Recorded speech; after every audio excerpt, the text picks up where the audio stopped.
Good evening everyone, मैं तृप्ति दुबे अपने channel में आप सबका स्वागत करती हूं। जैसा कि आप सभी जान रहे हैं, मॉडर्न हिस्ट्री की हमारी क्लास चल रही है और ऑलरेडी एक वीडियो इस पर मेरा आ चुका है। तो जो भी बच्चे फर्स्ट टाइम मेरे चैनल पर विजिट कर रहे हैं, पहले जाकर उस वीडियो को देख लें ताकि चीज़ें आपको आसानी से समझ आ सकें। आज की इस क्लास में अपन चर्चा करेंगे भारत में पुर्तगालियों के आगमन के ऊपर। थोड़ा सा जो लास्ट क्लास में हमने देखा था उस पर आपको मैं ध्यान आकर्षित करना चाहूँगी कि हमने लास्ट क्लास में देखा था कि यूरोप वाला जो क्षेत्र है, बिल्कुल सेंटर में कुस्तुनतुनिया बसा हुआ है, जहाँ पर क्या हो गया था, उस्मानियों का नियंत्रण हो गया था। जब कुस्तुनतुनिया क्षेत्र में उस्मानियों का नियंत्रण हो गया, तब उन्होंने व्यापार कर इतना ज्यादा लगा दिया कि यूरोप के लोगों के लिए बहुत ज्यादा मुश्किल हो रहा था कि वो भारत में जाकर के अपना व्यापार कर सके।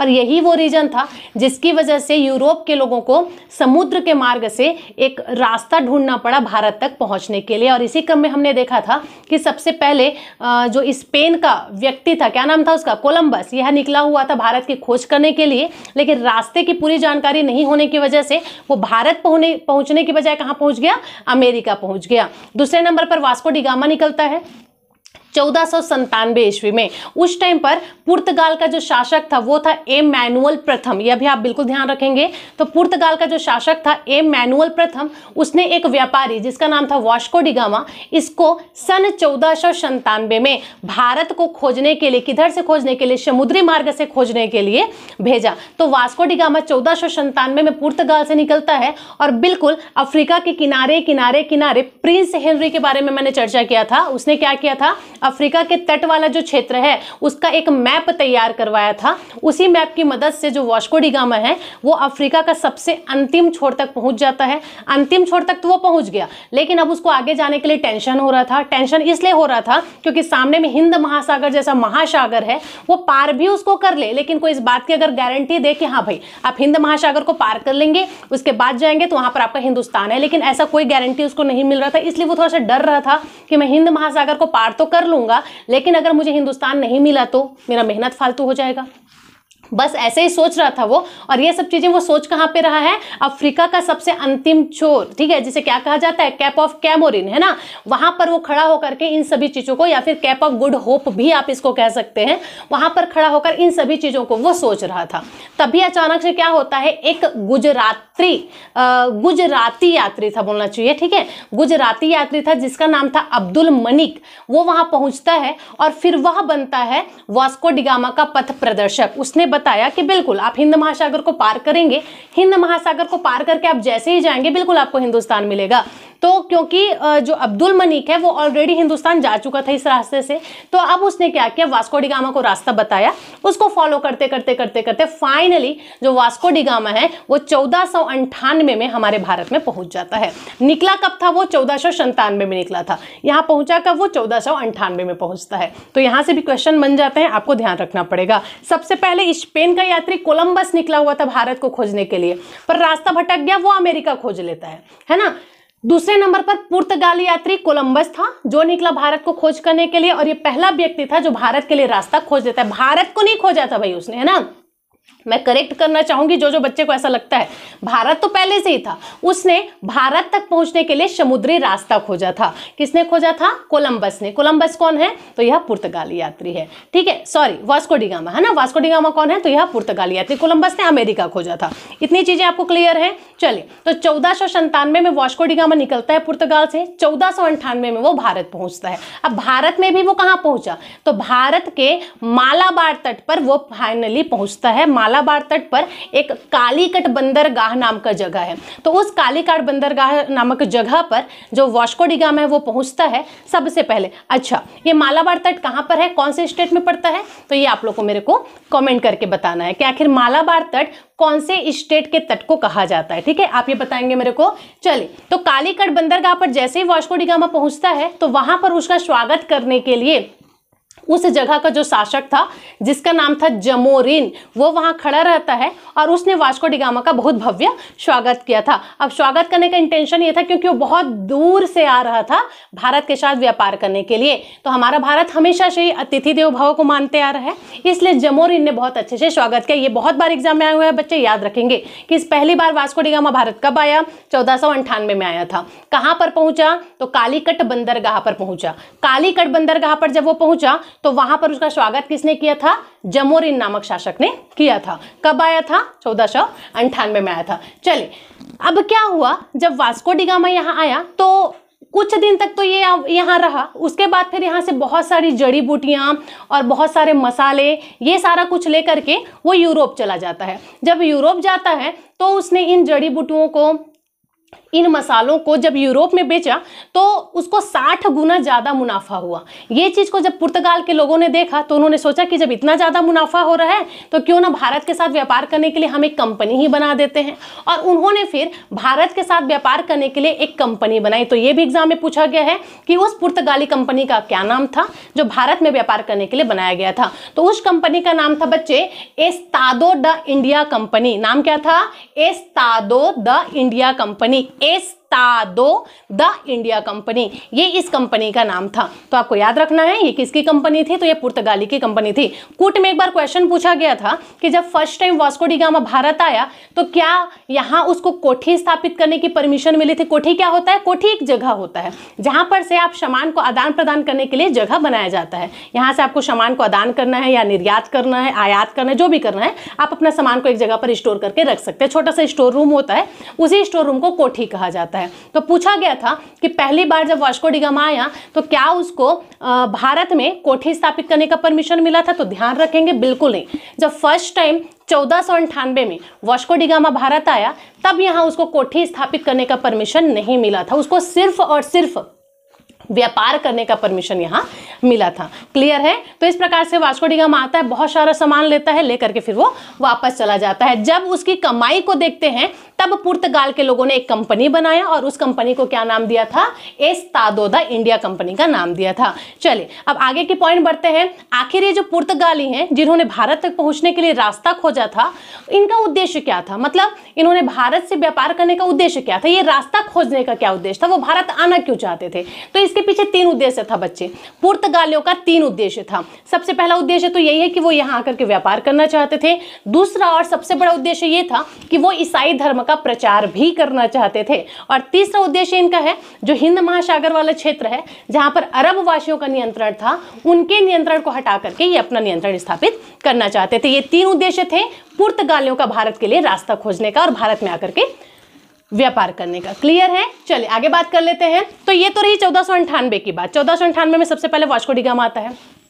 उसके बाद क्या हुआ? 1500 का टाइम आया। तो सन 1500 ईस्वी में पुर्तगाल का एक दूसरा व्यक्ति जिसका नाम था पेड्रो अल्बरेज। क्या नाम था? Pedro Alvares. तो पेड्रो अल्बरेज नामक दूसरा व्यक्ति सन 1500 ईस्वी में भारत आता है। ठीक है, ये भी आया था, पुर्तगाल का ही व्यक्ति है, ऑब्वियस सी बात है व्यापार करने के लिए आएगा। तो जब पेड्रो अल्बरेज यह आया तो ध्यान रखने वाला बात यह है बच्चे कि अल्बरेज अपने साथ 13 जहाज लेकर के आया था। कितना जहाज लेकर के आया था? 13 जहाज लेकर के आया था। जबकि वास्को डी गामा जब आया था तब वह अपने साथ सिर्फ 3 जहाज लेकर के आया था। अच्छा, अब ये अल्बरेज जो है अपने साथ 13 जहाज लेकर के आया क्यों था? इस कारण से आया था क्योंकि उसको पता चल चुका था कि हिंद महासागर वाला जो क्षेत्र है ना, वहां अरब वासियों ने अपना नियंत्रण स्थापित करके रखा है। तो अपना माइंड में सेट करके गया था कि जो अरब वाला क्षेत्र है वहां पर हम अपना आधिपत्य स्थापित कर लेंगे। अब देखो, जब अल्बरेज आया, मैं बात कर रही हूँ पेड्रो अल्बरेज का, है ना, बिल्कुल ध्यान से समझेंगे। पेड्रो अल्बरेज जब आया तो अपने साथ वो 13 जहाज लेकर के आया था। तो वो जब भारत आता है तो वह कोचीन और कन्नौर नामक जगह का भी बिल्कुल यात्रा करता है। कोचीन और कन्नौर मतलब यह जो एरिया है ये किधर पड़ता है आपका? कोचीन और कन्नौर, ये दोनों ही जो जगह है ये भी आपके मालाबार तट पर ही पड़ता है। ठीक है, याद रखेंगे, मालाबार तट मतलब केरल वाला एरिया आपका। तो केरल में ही आपका कोचीन भी पड़ता है और कन्नौर भी पड़ता है। तो कोचीन और कन्नौर दोनों जगह पर वो घूमने जाता है। वहां जाकर उसने एक चीज नोटिस किया। नोटिस ये किया कि यहाँ के जो शासक है उनके आपस में जमती नहीं है, वो आपस में ही संघर्ष करते रहते हैं। अब दूसरी तरफ ये जो पुर्तगाली व्यापारी लोग हैं वो भारत से व्यापार करने की कोशिश कर रहे हैं। इधर लगातार लोग आ रहे हैं। इस बात की भनक पड़ जाती है किसको? अरब के व्यापारियों को। तो उनको बहुत प्रॉब्लम होने लगता है क्योंकि अभी तक हिंद महासागर पर सिर्फ उन्हीं का शासन चल रहा था, उन्हीं का ही आधिपत्य स्थापित था। अब उनको प्रॉब्लम हो जाती है। प्रॉब्लम इसलिए हो जाती है क्योंकि अरबवासी चाहते थे कि सिर्फ ये समुद्र मार्ग में हम ही व्यापार करें और ले जाकर अपना सामान को यूरोप में हम ही बेचें। प्रॉब्लम हो गई मतलब समस्या हो गई, और समस्या हो गई मतलब संघर्ष तो होना जरूरी है। फिर क्या था, पेड्रो अल्बरेज के साथ अरब के व्यापारियों का संघर्ष हो जाता है, युद्ध हो जाता है, जिसमें जो अल्बरेज है वो जीत जाता है। जीतना ही था रीजन, क्योंकि वो अपने साथ 13 जहाज लेकर के आया था जिसमें उसकी शक्तिशाली सेना भी थी। अल्बरेज जीत जाता है और जो अरब के वासी हैं, अरब के व्यापारी हैं, वो हार जाते हैं। अल्बरेज ने क्या किया, उन अरब व्यापारियों का एक जहाज को पकड़ लिया और उस जहाज को लूट लिया। जहाज को पकड़ने के बाद उस जहाज को अल्बरेज ने भारतीय शासकों को गिफ्ट कर दिया। भारतीय शासक भी खुश, क्योंकि उसके साथ उनको बनाकर जो रखना था, आगे लंबा चलना था व्यापार करने के लिए। तो अल्बरेज ने क्या किया, जो नाव, ठीक है, उसने जीता हुआ था, जो जहाज जीता था किसका, अरब के व्यापारियों का, उसको भारतीय राजा को ही वो गिफ्ट दे देता है। फिर कुछ दिन रहता है। कुछ दिन रहने के बाद अल्बरेज फिर कहाँ चला जाता है, वो वापस अपने एरिया में चला जाता है। अब क्या हुआ, नेक्स्ट 1502 का समय आता है। देखो 1498 से हम चल रहे हैं। 1498 में सबसे पहले वास्को डी गामा आया था। दूसरे नंबर पर 1502 में कौन आया, पेड्रो अल्बरेज आया। तीसरे नंबर पर फिर से कौन आता है, तो तीसरे नंबर पर इस बार फिर से 1502 ईस्वी में वास्को डी गामा आता है। आया नहीं, इसको भेजा गया था। भेजा इसलिए गया था क्योंकि वास्को डी गामा ने बहुत सारी चीजें नोटिस की थी। नोटिस ये किया था कि जो आपका हिंद महासागर वाला क्षेत्र है, यहाँ पर पूरा का पूरा अरब वासियों का नियंत्रण है। ऐसी बहुत सारी चीजें हैं जो कि वास्को डी गामा ने नोटिस किया था। अब 1502 ईस्वी में जब वास्को डी गामा वापस भारत आया, तो इस बार उसने अपने माइंड में सेट करके रखा हुआ था कि अब मुझे क्या करना है, अब मुझे वहां जाकर के अपनी एक कोठी स्थापित करनी ही है। कोठी स्थापित करना है मतलब अपना एक क्षेत्र, एक जगह वहां पर बनाना ही है, जहां पर मैं अपने सामानों को रख सकूं और वहीं से फिर आयात निर्यात कर सकूं। ये एकदम माइंड सेट करके वो रखा हुआ था। तो 1502 में जब वास्को डी गामा वापस आता है, तो वह इस बार किस लिए आया था, तो वह इस बार अपनी कोठी स्थापित करने के लिए आया था। 1502 में पुर्तगालियों ने अपनी पहली कोठी कहां बनाई थी, कोचीन में बनाई थी। याद रखेंगे, देखो मैंने क्या बताया, सन 1502 ईस्वी में वास्को डी गामा वापस से भारत आया। 1503 ईस्वी में पुर्तगालियों ने अपनी पहली कोठी बनाई, क्योंकि वो कोठी बनाने के लिए ही आया था। और ये पहली कोठी बनाया कहां उन्होंने, अपनी पहली कोठी पुर्तगालियों ने कोचीन में बनाया था। कोचीन किधर पड़ता है, केरल में पड़ता है, मालाबार तट पर पड़ता है, ठीक है। तो पुर्तगालियों ने अपनी पहली कोठी कहां बनाई, कोचीन में बनाई। कब बनाई, 1503 ईस्वी में बनाया था। यहां तक चीजें आपकी क्लियर हो गई हैं। चलिए आगे बात करते हैं। 1503 से लेकर के 95 तक, 1503 में इन्होंने कोठी बना लिया। 1503 से लेकर के 1595 तक अकेले पुर्तगालियों ने इस एरिया पर शासन किया था। कहने का मतलब यह है कि इतने वर्ष तक यूरोप से कोई दूसरी कंपनी नहीं आई थी यहां पर शासन करने के लिए। अकेले पुर्तगालियों ने 1503 से लेकर के 95 तक अकेले ही शासन किया था। तो यह पॉइंट रहा हमारा पुर्तगालियों से रिलेटेड। आगे बात कर लेते हैं। अब हम बात करेंगे कि पुर्तगाल से कौन कौन से वायसराय आए, इन्होंने क्या क्या चीजें की, कौन कौन सा कांड किया, जहां से हमारे एग्जाम में क्वेश्चंस बन जाते हैं, जो आपके लिए बहुत ज्यादा इंपॉर्टेंट हो सकता है। चलिए अब हम बात करेंगे पुर्तगाल से आने वाले वायसराय के बारे में।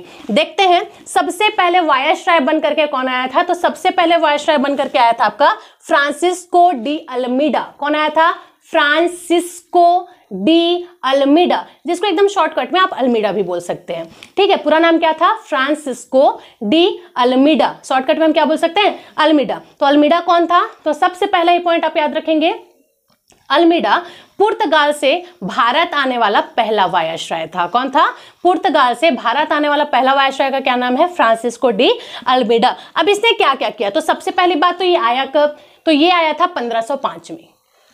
फ्रांसिस्को डी अल्मीडा सबसे पहले 1505 में वायसराय बनकर के ये भारत आया और 1505 से लेकर के 1509 तक ये भारत में एज ए वायसराय शासन करता है। अब इसने 1505 से 9 तक ये रहा, तो कुछ ना कुछ तो कांड किया होगा ना। देखते हैं इसने क्या क्या किया। तो सन 1505 में इसने ब्लू वाटर पॉलिसी चलाई थी। बहुत बार एग्जाम में पूछा गया है कि ब्लू वाटर पॉलिसी किसने चलाया था, या ब्लू वाटर पॉलिसी की नीति किसने चलाई थी। याद रखेंगे, ब्लू वाटर पॉलिसी अल्मीडा ने चलाया था। किसने चलाया था?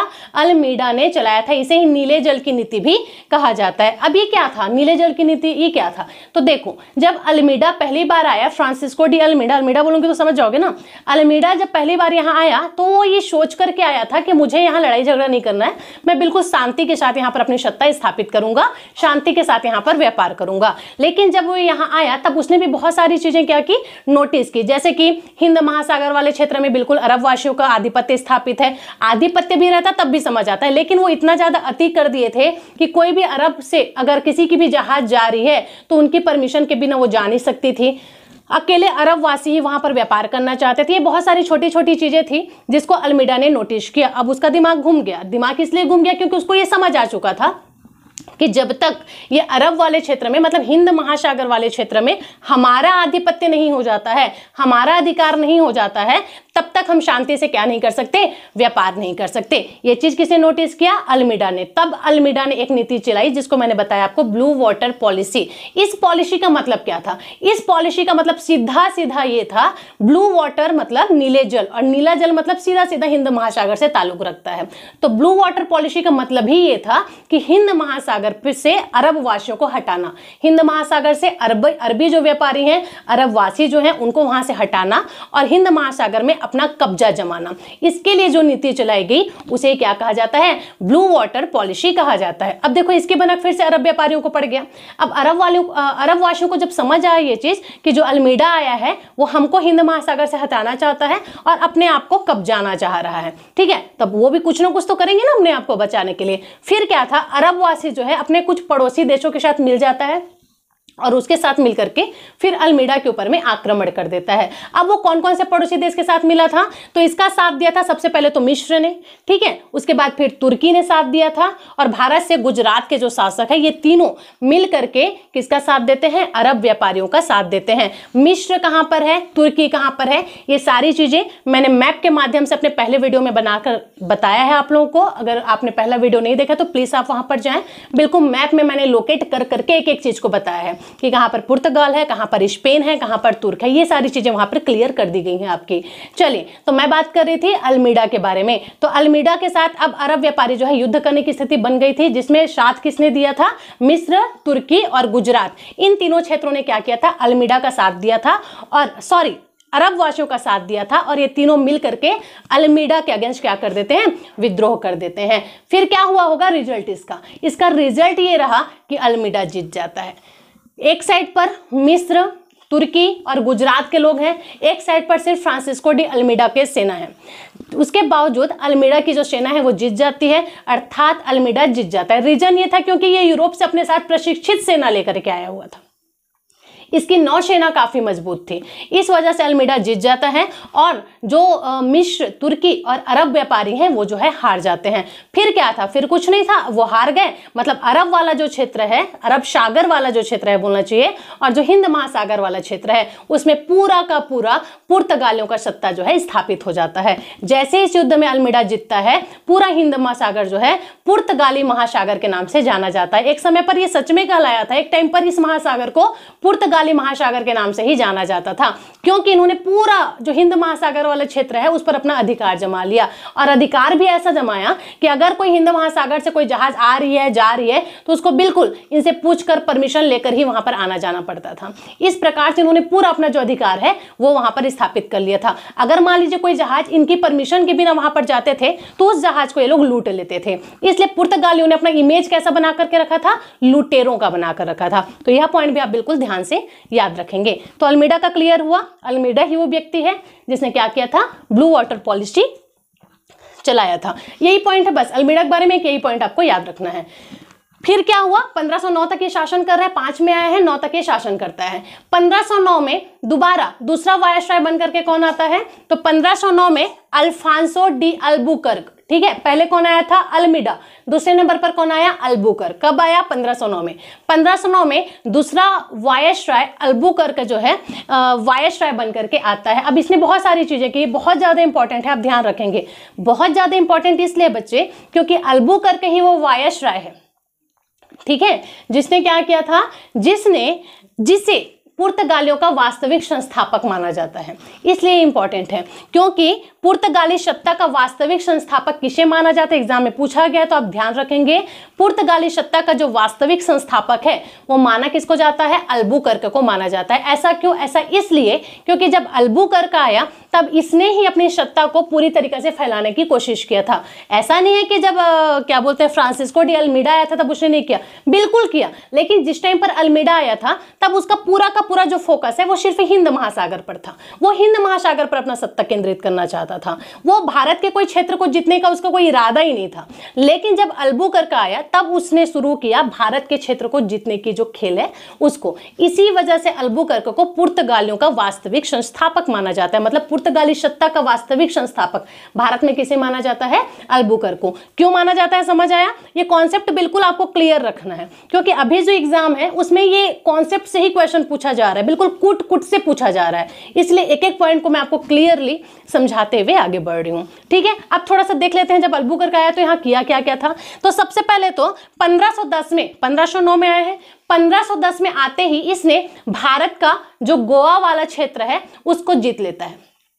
उस टाइम पर गोवा पर किसका शासन था, तो उस टाइम पर जो गोवा है बीजापुर के शासक थे यूसुफ आदिल शाह। क्या नाम था?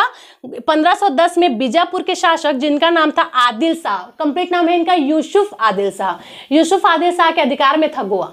तो 1510 में इस शासक से अल्बुकर्क ने गोवा को जीत लिया। ठीक है, तो 1510 में गोवा पर अब किसका अधिकार हो गया, पुर्तगालियों का अधिकार हो गया। किससे जीता, आया हुआ एग्जाम में, तो अल्बुकर्क ने बीजापुर के शासक यूसुफ आदिल शाह से 1510 में गोवा को जीता था। और यहाँ पर मजेदार बात यह है कि पुर्तगालियों ने सबसे पहले गोवा के ऊपर अपना कब्जा जमाया और सबसे आखिरी में गोवा को ही छोड़ा था। जब हमको स्वतंत्रता मिली सन 1947 में हमको स्वतंत्रता मिल गई थी, 1961 तक पूरा जो गोवा है वो पुर्तगालियों के अधिकार में था। तो यह पॉइंट भी आपको याद रखना है। तो सबसे पहले अल्बुकर्क आता है 1509 में, 1510 में उसने गोवा को जीत लिया।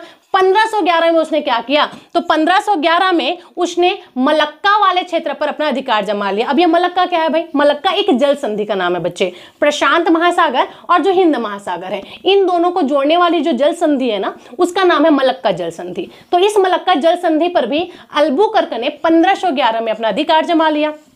1510 1511 कंप्लीट। 1515 में इसने क्या किया, 1515 में इसने एक नया काम किया।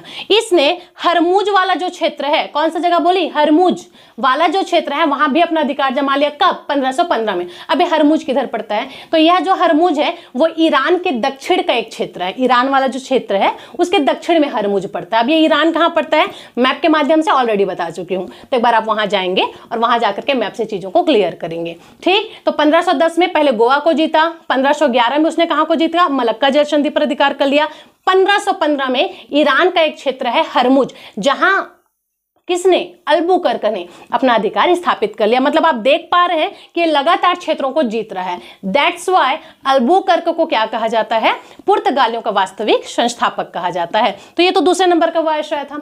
तीसरे नंबर पर वायसराय बनकर के आता है आपका नीनो डी कुन्हा। क्या नाम है, नीनो डी कुन्हा। क्या नाम है, नीनो डी कुन्हा। ये तीसरा वायसराय था। ये आया तो क्या हुआ, ये आया तभी बहुत सारी चीजें हुई थी, जैसे कि हुई बहुत सारी चीजें हैं, लेकिन मैं सिर्फ आपको वही चीजें बता रही हूं यहाँ पर जो आपके एग्जाम के पॉइंट ऑफ व्यू से इंपॉर्टेंट है आपके लिए। ठीक, अब जब नीनो डी कुन्हा राजा बनकर आता है, सॉरी वायसराय बनकर के आता है, तो सबसे पहला काम तो 1530 में ही घटित हुआ। 1530 में नीनो डी कुन्हा के टाइम पर पुर्तगालियों की जो राजधानी है वो अभी तक कहाँ थी, अभी तक ये कोचीन में थी, है ना, क्योंकि शुरू में ही आते साथ उन्होंने कोचीन में अपना कोठी स्थापित किया और उसको अपनी राजधानी बना लिया। तो जब नीनो डी कुन्हा वायसराय बनकर के आया तो 1530 में उन्होंने अपनी राजधानी गोवा ट्रांसफर कर ली। कब, 1530 में। 1530 में पुर्तगालियों की जो राजधानी है वो कोचीन से हटा करके गोवा ट्रांसफर कर लिया गया। Very very very important. इस टाइम पर वायसराय कौन है, तो नीनो डी कुन्हा है। कहां ट्रांसफर किया गया, गोवा में। कब किया गया, 1530 में। नेक्स्ट पॉइंट याद रखेंगे, तो 1530 में सबसे पहला काम हो गया, गोवा में राजधानी ट्रांसफर हो गया। 1535 में इस वायसराय ने क्या किया, दीव वाले जो जगह है वहां पर अपना अधिकार स्थापित कर लिया। गुजरात का क्षेत्र याद है ना, दमन दीव। तो जो दीव वाला क्षेत्र है वहां इन्होंने अपना अधिकार स्थापित कर लिया। कब? 1535 में। फिर 1551 में दमन पर भी इन्होंने अपना अधिकार स्थापित कर लिया। ठीक है, देखो नीनो डी कुन्हा जब आया तो सबसे पहले 1530 में गोवा राजधानी ट्रांसफर हुई, 35 में दीव पर इन्होंने अपना अधिकार कर लिया, फिर 1551 में दमन वाले क्षेत्र पर भी इन्होंने अपना अधिकार स्थापित कर लिया। इस बीच में एक और घटना घटी। इस बीच में एक और घटना क्या घटी कि 1524 में वास्को डी गामा तीसरी बार भारत आया था भाई। सबसे पहले 98 में आया था, दूसरी बार 1502 में आया था और तीसरी बार 1524 में वास्को डी गामा फिर से भारत आया और इस बार 1527 में भारत में ही कोचीन में ही इसकी मृत्यु हो जाती है। किसकी?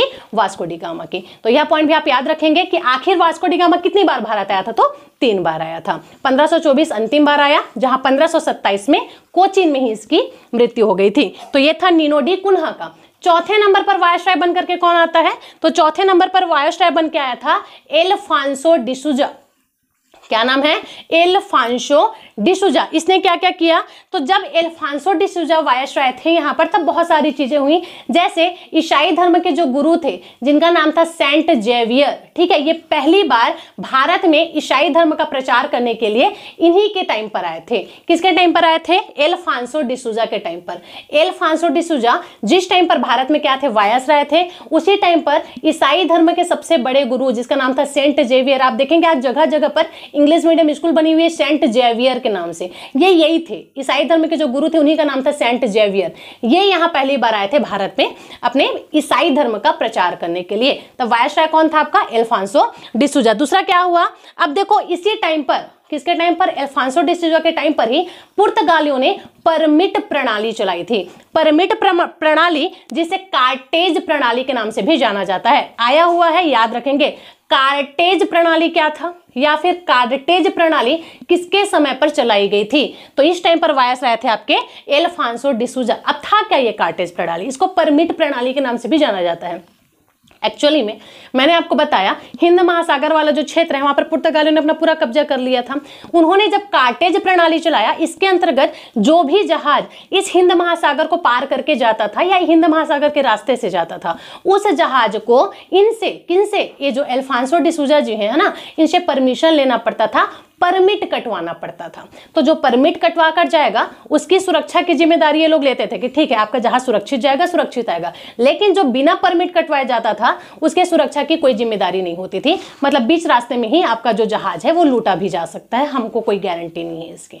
ठीक है, तो यह जो परमिट सिस्टम है इसे कार्टेज प्रणाली कहा गया और ये किसके टाइम पर चला था? तो अल्फांसो डिसूजा के टाइम पर चला था। याद रखना है आपको। अब देखो अब तक क्या हुआ ना, पुर्तगालियों ने अधिकांश क्षेत्र पर अपना आधिपत्य स्थापित कर लिया। सबसे पहले तो गोवा में ही कर लिया था, कोचीन में भी कर लिया था, दमन दीव वाला क्षेत्र में भी कर लिया था, मलक्का में भी हो ही गया है ना, हरमुज वाले क्षेत्र में भी इन्होंने अपना अधिकार कर लिया, कलकत्ता के हुगली वाले क्षेत्र में भी इन्होंने अपना अधिकार कर लिया था और यहाँ तक कि जो सालसेट द्वीप है वहां भी इन्होंने अपना अधिकार कर लिया। सालसेट द्वीप वही जहां पर मुंबई आपका स्थित है, वहां भी पुर्तगालियों ने अब तक अपना सत्ता स्थापित कर लिया था। अब देखो इस प्रकार से कुछ इसके बाद भी और भी वायसराय आए थे जिनके बारे में मैंने आपको बताया है। ठीक है, और पढ़ने की जरूरत नहीं है, सिर्फ इतने ही है, इंपॉर्टेंट क्वेश्चन है जहां से आपके बनते हैं।